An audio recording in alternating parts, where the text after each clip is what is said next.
হঠাৎ করে video private, গোপন তথ্য ফাঁস হয়ে গেছে। গোপন তথ্য ফাঁস হয়ে গেছে। পশুপ্রেমী ধরা পড়েছে, পশুপ্রেমী ধরা পড়েছে, কারণ প্রশাসন দিয়ে তুলে আনা হয়েছে। একজনের ফোন নাম্বার রিভিল হয়ে গেছে। আচ্ছা, জ্যোতিষী যদি ভালো হয়, তার ফোন নাম্বার রিভিল করলে অসুবিধা কি আছে? কোনো অসুবিধা নেই তো। বরঞ্চ জ্যোতিষ শাস্ত্রের উপরে যারা বিশ্বাসী এবং যে জ্যোতিষ কার্য করেন, এই কাজের সঙ্গে যারা যুক্ত, তারা তাদের ফোন নাম্বার অনলাইনে অ্যাড করেন। তো হঠাৎ করে এর ভিডিওতে ফোন নাম্বার রিভিল হওয়াতে কেন ভিডিওটা প্রাইভেট করতে হলো? আর কেন তাকে হঠাৎ এমার্জেন্সি ভিডিওটা প্রাইভেট করে আবার সেই জ্যোতিষীর বাড়িতে গিয়ে, মানে চেম্বারে গিয়ে ভিডিও করতে হলো? লোককে থ্রেট দেয়া হচ্ছে, কারণটা কি? তার পোষ্যকে নিয়ে পরে আসছি, আগে কারণটা বিশ্লেষণ করি। কারণ একটা পোষ্যকে দত্তক নেওয়ার পরে তাকে আবার বাড়ি থেকে সরিয়ে দেওয়া এবং তার কারণ হিসাবে জ্যোতিষশাস্ত্রকে মাঝখানে রাখা, এটাই হচ্ছে আসল কারণ। জ্যোতিষী যদি বলে থাকে যে আপনার পোষ্য থেকে, মানে ডগ থেকে বিপদ আছে, জ্যোতিষী কিন্তু বলেনি তোমার বাড়ির ডগ থেকেই বিপদ আসবে। তিনি হয়তো বলেছেন যে এই ডগ জাতীয়, কুকুর জাতীয় পশুর থেকে আপনার বিপদ আসতে পারে। এটা জ্যোতিষী বলতে পারে, যদি বলে থাকে সত্যি সত্যি। হঠাৎ করে বরের ছুটি, বরের কিন্তু এদিন ছুটি নেওয়ার কথা না, তাহলে জ্যোতিষীর কাছে বরকে নিয়ে গেল না, নিয়ে গেল নিজের যাকে। পিকনিকেও বর গেল না, তাহলে বরের কি হয়েছে? বর ছুটি নিল কিন্তু পিকনিকে গেল না। আজকে জ্যোতিষীর কাছে যাবে, সেখানে যাকে নিয়ে গেল, বরকে নিয়ে গেল না। বর বাড়িতে পোষ্য পাহারা দিচ্ছে। এখানে একটাই কারণ, যাদের বাড়িতে পোষ্যটা রেখে যেত তাদের সঙ্গে হয়তো সম্পর্কটা ভালো নেই। কারণ এখন আর কদিন ওই মিঠুদি মিঠুদি মিঠুদি এই গানটা শুনছি না, এখন জায়ের নাম ধরে দিদি দিদি দিদিটা বেশি শুনছি। হ্যাঁ বন্ধুরা, ওই ভদ্রমহিলার সঙ্গে যেন তেন প্রকারে কিছু একটা হয়েছে। নইলে বর ছুটি পায় না, সেই বরকে বাড়িতে রেখে জ্যোতিষীর কাছে যাওয়া হলো এবং জ্যোতিষীর কাছে জ্যোতিষীর কাছ থেকে আসতে না আসতেই পোষ্যের জায়গা ঠিক হয়ে গেল, পোষ্য দেওয়ার সিদ্ধান্ত ঘোষণা করে দিল। ব্যাপারটা কি? খাওয়া যায়, নেওয়া যায়? একটা পোষ্যকে বাড়ি থেকে তাড়াতে হলে অগ্রিম পরিকল্পনা দরকার, যেটা একবার চেষ্টা হয়েছিল 5 মাস আগে। 5 মাস আগে শ্বশুরের হাঁপানির টান বলে পোষ্যকে তাড়ানোর কথা ভাবা হয়েছিল। কোথায় দেওয়ার চেষ্টা হয়েছিল, সবকিছু ভাবা হয়েছিল। তখন মানুষ চারিদিক থেকে দিদিকার চিচিকার করে উঠেছিল। শ্বশুর মশাই বলে দিয়েছেন আমার কারণে তো পোষ্য তাড়ানো হচ্ছে না। তাহলে কেন? আমি তো উপরতলায় থাকি, আমার তো কোনো প্রবলেম নেই, পোষ্যটা উপরতলায় যায় না। তখন পারেনি। আবার নতুন করে একটা প্ল্যান সাজানো হলো যে আমাকে কুকুর থেকে সাবধান করতে বলেছে। এবার বলি, একটা পোষ্যকে বাড়িতে দত্তক নিয়ে আসার পরে তাকে সন্তানের জায়গা দিলে কোনো কারণে তাকে সরিয়ে দেওয়া, কোনো উপযুক্ত কারণ ছাড়া তাকে সরিয়ে দেওয়া, এটা একটু অবিশ্বাস্য মানুষের কাছে। আর বরঞ্চ ওর কথাতে তো হয়।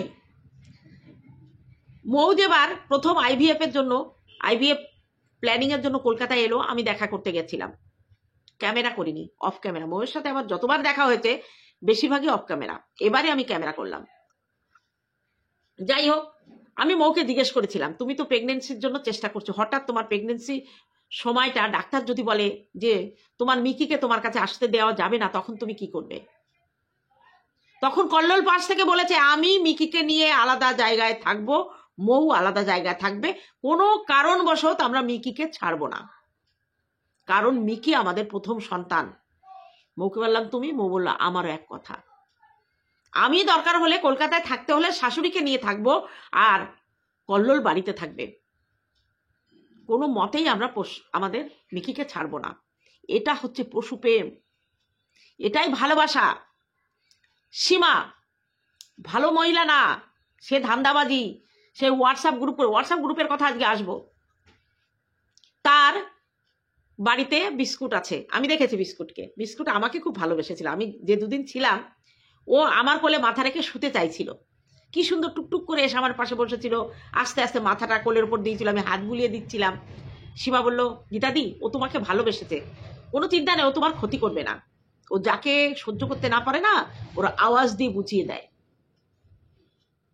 সেই সীমার একমাত্র ছেলে যাকে বিস্কুট পছন্দ করে না, তার ছেলেও বিস্কুটকে পছন্দ করে না। দুজনের আদা আর কাঁচকলায় সম্পর্ক, সাপ নেউলের সম্পর্ক। সীমার ছেলে বিবাহিত, বিস্কুট একবার কামড়ে খাবলে নিয়েছিল। সীমার ছেলে বলেছে, বিস্কুট যদি বাড়িতে থাকে আমি থাকবো না। সীমা তখন ছেলেকে আলাদা জায়গায় বাড়ি ভাড়া করে বৌমাকে দিয়ে ভাড়া রেখেছে, কিন্তু বিস্কুটকে ফেলেনি। আমি বলেছিলাম, ছেলের থেকে বিস্কুট প্রিয়? বলেছ না গীতাদি, আমার ছেলে যেমন আমার কাছে প্রিয়, আমার বিস্কুট তেমনি প্রিয়। কারণ আমার ছেলে বড় হয়েছে, বৌমা আছে, তার শ্বশুর শাশুড়ি আছে, আমরা আছি, তাকে গাইড করে একটা জায়গায় রাখা হয়েছে, আলাদা একটা বাড়িতে রাখা হয়েছে, তাদের সংসার পেতে দেয়া হয়েছে। কিন্তু বিস্কুটের কে আছে গীতাদি? আমি যদি এখন ওকে রাস্তায় ছেড়ে দিই, অন্য কুকুরদের সঙ্গেও মিলেমিশে থাকতে পারবে না, ওকে কামড়াবে, খুবলাবে, সে খাবে না, অভিমান করে রাস্তায় হয়তো না খেয়েই মারা যাবে। বলতে বলতে সীমার দু চোখ দিয়ে জল বেরিয়ে এসেছিল। বলছে, আমি পৃথিবীর সবকিছু ছাড়তে পারবো, আমি বিস্কুটকে ছাড়তে পারবো না। আমার সন্তানরা যেমন আমার প্রিয়, তেমনি বিস্কুটও প্রিয়।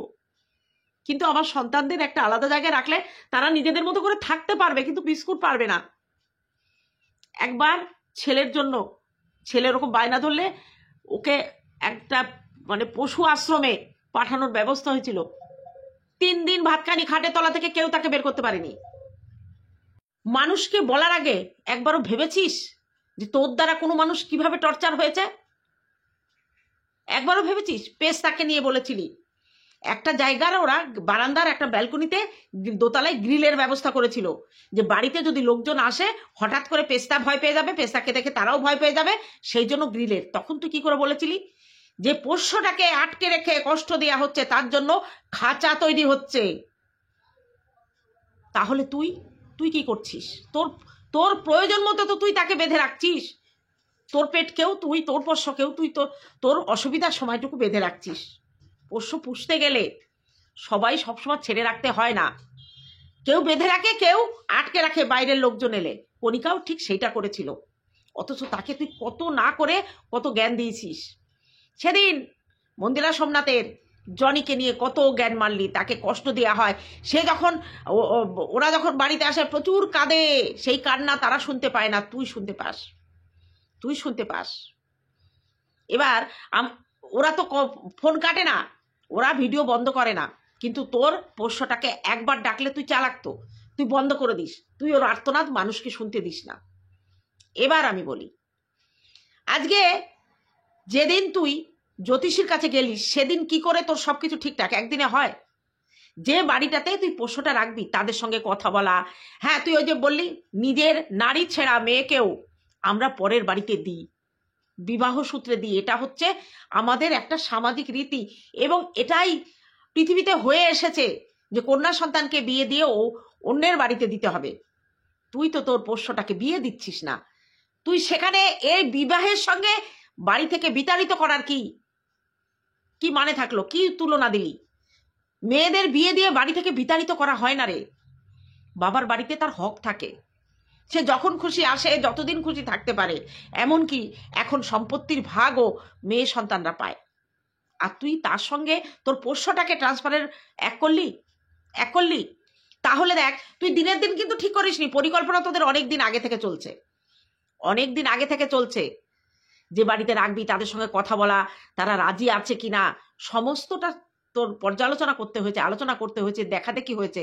তারপরে তুই জ্যোতিষীর বাড়িতে গিয়ে এসে জ্যোতিষীর উপরে বন্দুক থুয়ে তুই ফায়ার করলি, অটোমেটিক ধরা খেয়ে গেলি। জ্যোতিষী পুলিশে কমপ্লেন করে দিয়েছে তোর বিরুদ্ধে মনে হয়, যার জন্য তোকে তড়িঘড়ি যেতে হয়েছে। বললি প্রশাসনের লোক দিয়েই তোকে ডাকানো হয়েছিল। তোর ভিডিও দেখে অ্যাপ্রিসিয়েট করেছে। কোন ভিডিওটা দেখে অ্যাপ্রিসিয়েট? তোর পুরোনো ভিডিওটা একটু দেখে, ওই প্রশাসনের লোকের কাছে তো ইউটিউবের লিঙ্কটা দে, একটা তুই বেছে বেছে ভিডিও দেখালে হবে না। তিনি তোর অন্য ভিডিওগুলো দেখুক, যেসব ভিডিও তুই মানুষকে নাঙ্গা করেছিস। তুই সেদিনও ইয়ের মাকে, আমাদের সন্দীপের মাকে ডাইনি বললি। সন্দীপ তোর মাকে, তোর বাবাকে, তোর বরকে তুলে কোনোদিন কত বাজে কথা বলেছে? তুই কন্ট্রোভার্সি ক্রিয়েটার টু ক্রিয়েটার লড়াই করতে পারিস না। যখন দেখিস তোর আক্রমণটা সাঁড়াশি আক্রমণ হচ্ছে, তখন তাদের সন্তান, কারোর বাবা, কারোর মা, এগুলো টেনে টেনে কথা বলিস। সন্দীপকে কোনোদিন চুল্লু খেতে দেখিসনি, অথচ তাকে 750 গ্রামের কিংবা 10 টাকার চুল্লুখোর বলিস, তাকে চোর বলিস, তাকে ডাকাত বলিস, তাকে ভিখারি বলিস। অথচ ইউটিউবে এসে হাত পেতে ভিক্ষা তুই চেয়েছিস। একটাও ভিডিওর বাইরের কথা বলবো না, বলিওনি কোনোদিন। তুই এখন খুব সাধু হয়েছিস, তাই না? দেখা দেখি সব ভিডিও করছিস, ভিডিওতে যেটা দেখবো সেটা বলবো। সেটা আমাদের ক্ষেত্রে হয়, তোর ক্ষেত্রে হয়নি। আজকে সীমার শাশুড়ি 5 দিন আগে মারা গেছে, তোকে একজন কমেন্ট করেছে, কি কি বলা যায় যে ওই কমেন্টটা তোরই ফেক আইডি কিনা? আজকে অমনি বড় বড় লেকচার মারছিস, তাই না? জ্যোতিষীর সামনে লেকচার মেরে তুই বোঝাতে চাইছিস তুই কতটা শক্ত। তুই একা শক্ত, আর সবাই কি নরম? একটা স্ট্রাইক দিয়েছিল কণিকা, তুই তাতে তোলপাল করে দিয়েছিলি পুরো ইউটিউব। 1.5 বছর তার মাসুল গুনেছে। 1.5 বছর মানুষটাকে, ওই পরিবারের প্রত্যেকটা মানুষকে তুই ছিঁড়ে ছিঁড়ে খেয়েছিস, লবণ দিয়ে ঝাল দিয়ে মিশিয়ে। একবারও ভাবিসনি তাদের কতটা কষ্ট হয়? একবারও ভাবিসনি? তোকে বললে কষ্ট হয়, তাই না? সবাইকে বললে কষ্ট হয়। কি না বলেছিস তুই? তোর মতো নোংরা ভাষায় ভিডিও ইউটিউবে কেউ করেনি। দেখ, পাপের শাস্তি তোকে পেতে হবে, ঈশ্বর আছে ওপরে। আমি বিচার দিই ঈশ্বরের কাছে। এই যে থানা, কেস, কামারি, আদালত, এতে কিচ্ছু হবে না। দেখেছিস তো কেমন ঘেরা খেলি? ওই পোষ্যটাকে না তুই বারবার বাড়ি থেকে তাড়াতে চেষ্টা করছিস। আমি বলবো কেউ বাধা দিও না, পোষ্যটাকে ও কাউকে দিয়ে দিক, কারণ পোষ্যটা বেঁচে যাবে, উদ্ধার, মুক্তি পাবে তার এই বন্দি দশা থেকে, এই অত্যাচারের হাত থেকে। ও তো ক্যামেরা খুলে যেটুকু দেখায় সেটুকু আমরা দেখি, ক্যামেরার আড়ালে ওর যা মূর্তি, ওর যা আওয়াজ গলার, পোষ্যটা কি নির্যাতিত হয় আমরা দেখতে পাই না। তার থেকে, ওর হাত থেকে পোষ্যটা যদি মুক্তি পায়, আমরা মনে করি সব থেকে ভালো মঙ্গলদায়ক। এবার বলি, হোয়াটসঅ্যাপ গ্রুপ থেকে টাকা কালেকশন করে সীমা, আর ওই আমাদের দাঁত ফোকলা তোকে এসে কমেন্ট করে বলেছে যে জন্মদিনের আগে নাকি এই গ্রুপ তৈরি হয়েছে। ভুল কথা, ভুল তথ্য। আমি প্রমাণ করে দেব যে কবে গ্রুপটা তৈরি হয়েছে, কারণ গ্রুপের প্রথম দিন থেকে আমি আছি ওখানে, আমাকে নেওয়া হয়েছে। আমার কাছে নোটিফিকেশন যখন এসেছে তখন আমি দেখেছি ওই গ্রুপে আমাকে অ্যাড করা হয়েছে। আর গ্রুপটা করেছে ভিউয়ার্সরা, আর আমাদের ক্রিয়েটারদের মধ্যে আমাদের 2-3 জনকে নেওয়া হয়েছে। জন্মদিনের অনেক পরের এই গ্রুপ খোলা হয়েছে। নভেম্বরের খুব সম্ভবত অক্টোবরের 9 না 10 তারিখে আমাদের কিষাণুর জন্মদিন, খুব সম্ভবত 9 না 10, আমার এই মুহূর্তে মনে পড়ছে না। আর গ্রুপটা তৈরি হয় হচ্ছে অক্টোবরের 9 না 10 জন্মদিন, আর নভেম্বরের 21 তারিখে গ্রুপ তৈরি হয়। তাহলে এখানে 21 নভেম্বর, আর ওদিকে হচ্ছে 9-10, প্রায় 1.5 মাসের কাছাকাছি হতে পরে গ্রুপ তৈরি হয়েছে। কারণ 22 তারিখে ছিল আমাদের পিকনিক, এই পিকনিকের জন্যই গ্রুপটা কে কিভাবে যাবে সেইভাবে গ্রুপটা তৈরি হয়েছে, শুধু যোগাযোগের জন্য, যে আসতে পারবে এই গ্রুপে বসে আলোচনা হয়েছে কে কখন কিভাবে কোথা থেকে যাবে। টাকা আমরা জানতাম না, যদি হোয়াটসঅ্যাপ গ্রুপে টাকা হয়, হোয়াটসঅ্যাপ গ্রুপে কি করে টাকা আসে? আর যারা গিফট দিচ্ছে তারা তো জানে তারা কি দিচ্ছে কি না দিচ্ছে, সেখানে তো লুকোচাপার কিছু ব্যাপার নেই। যাদের দিচ্ছে তারা জানে। এখানে গ্রুপের মধ্যে সারা দিনের মধ্যে আমরা যারা ক্রিয়েটার আছি কেউ যেতে পারি না। একবার করে গুড মর্নিং কোনোদিন দিলাম না। ওই বাচ্চা মেয়েরা যারা হাউস ওয়াইফ, বিদেশে থাকে, বাংলাদেশে থাকে, ইন্ডিয়ায় থাকে, তাদের মধ্যে একটা গল্প, আড্ডা, কবিতা আবৃত্তি, সেখানে দেখি মাঝে মাঝে গানও গায়। সেখানে গ্রুপে লেনদেন টাকার, ফালতু কথা বলার জায়গা পায় না। আরে দাঁত ফোকলা, ফাঁকা আওয়াজ দিচ্ছিস যে গ্রুপে তোর একজন লোক আছে। গ্রুপের আগে কি করে মাথা ব্রেন ওয়াশ করা হয় সেটা প্রমাণটা দে যে কে কার ব্রেন ওয়াশ করছে।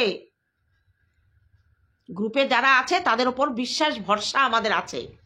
হ্যাঁ, 2 বোন ওরা গ্রুপ থেকে বেরিয়ে গিয়েছে ব্যক্তিগত ভুল বোঝাবুঝির জন্য। তাদের ব্যক্তিগত আমি কিন্তু কিছু বলিনি, তাদের সম্বন্ধে কোনো খারাপ কথা বলার আমার দরকার পড়ে না। বরঞ্চ তাদের আমি তারা যে মাঝে মাঝেই তর্ক বিতর্ক বাধ্য, সেটা আমি তাদের ঠেকিয়েছি। কোনো ব্রেন, তারাই বলুক না যে তাদের ব্রেন ওয়াশ কে করেছিল, কারা করেছিল কিনা। এমনকি গ্রুপের সবার সঙ্গে আমাদের ব্যক্তিগতভাবে হোয়াটসঅ্যাপ ফোনে যোগাযোগ হয় না, হবে কি করে? হোয়াটসঅ্যাপের ওখান থেকে ফোন কালেক্ট করে কথা বলার মতো সময় আমাদের নেই, আমরা কাজ করে খাই। গ্রুপে টাকা লেনদেন হয়, ফোকলা জাতি প্রমাণ দে কিভাবে ব্রেন ওয়াশ করা হয়, তোকে চ্যালেঞ্জ করলাম, প্রমাণ দে যে কিভাবে ব্রেন ওয়াশ করা হয়, আমি জানতে চাই। একটা কমেন্ট করলাম, হয়ে গেল, তাই না? বড্ড অন্যায় করবা তোমরা, পরের বউকে ফুসলে নিয়ে যাবা, পরের সংসার ভাঙবা, আর তোমাকে বললে তুমি খুব নটঙ্কি করো, তাই না? খুব নটঙ্কি করো। তা বন্ধুরা কি বলবো, এই যে সব থেকে বড় কথা কি জানো তো, পোষ্যটাকে দেখলে, হ্যাঁ মন্দিরের পোষ্য দেখলেও আমার খারাপ লাগে, আমি বলি আমি পোষ্য পুষি না, কারণ ছোটবেলায় একটা আঘাত খেয়েছিলাম, একটা টিয়া পাখি আর দুটো পোষ্য আমাকে খুব কষ্ট দিয়ে চলে গেছে।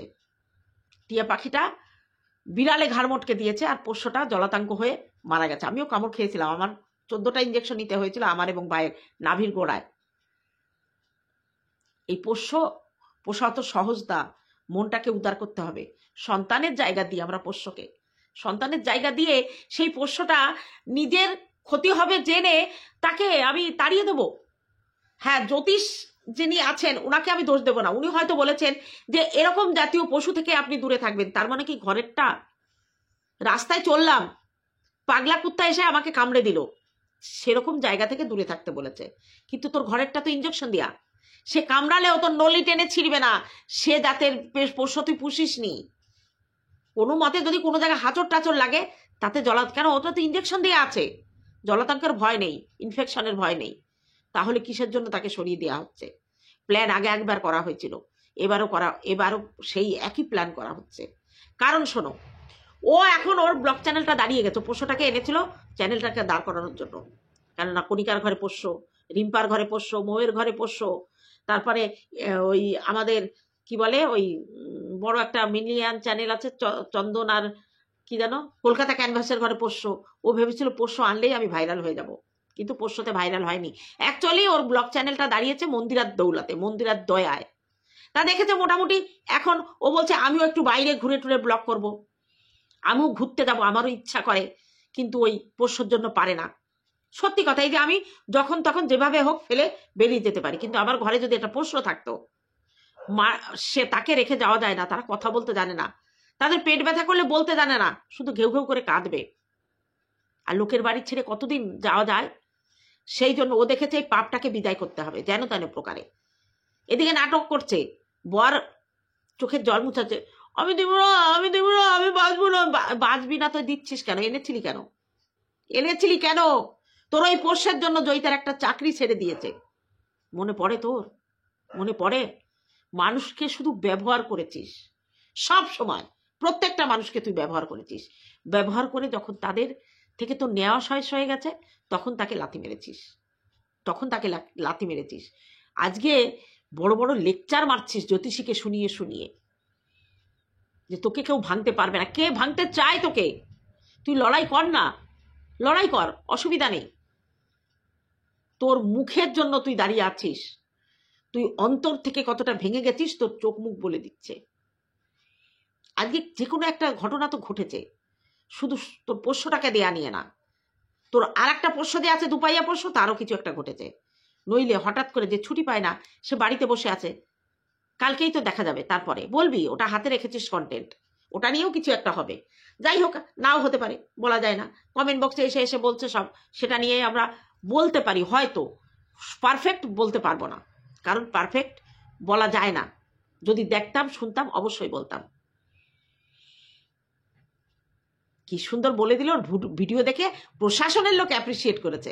আসল ভিডিওগুলো দেখা, যেটাই বলেছিলি পাশের ঘরে কণিকা যৌবনের এডিট করে, যেটাই বলেছিলি শাশুড়ির সঙ্গে জামাই শুয়ে ধরা পড়েছে, যেটাই বলেছিলি যে বিধবা বুড়িদের থান কাপড় পরিয়ে মাথা মুড়িয়ে ঘরে আটকে রাখবো, বলিস নি এগুলো?